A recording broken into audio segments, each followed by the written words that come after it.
Two things this morning. Melanie Dawes has been accused. She's the CEO of Ofcom, that rather useless organisation.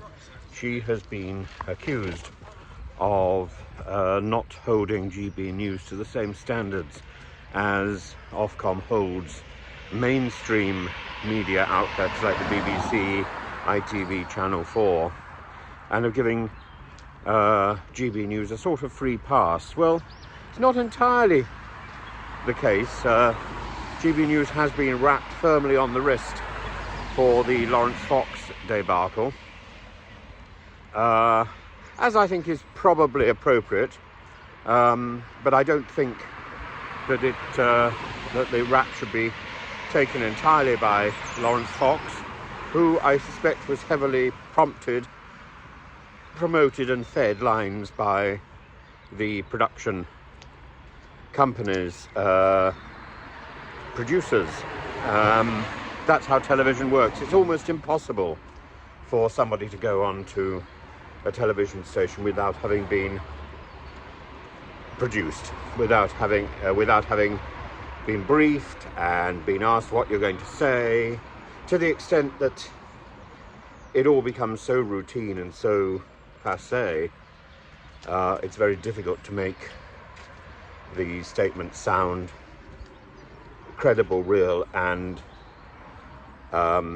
impulsive.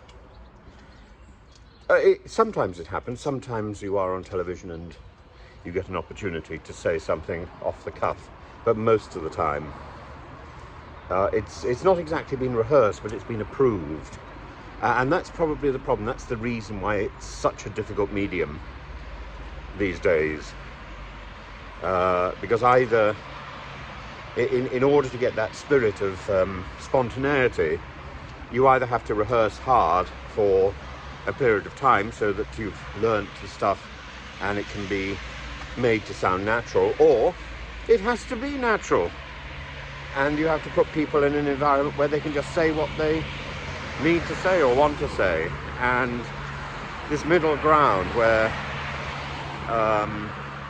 you have a trial run and you say what you think, and then that gets approved, and then you repeat it on camera. The repetition is never as good as the original. So Ofcom is wrong. Ofcom is a sort of decaying horse, and it needs to work out what its job is. Is its job to validate the media, or is its job to police the media? And I don't think it can do both, in the same way as I don't think that the Union Equity can really do both. It tries to.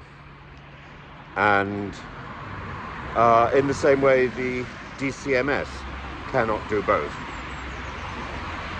What we're getting at the moment is there is nobody.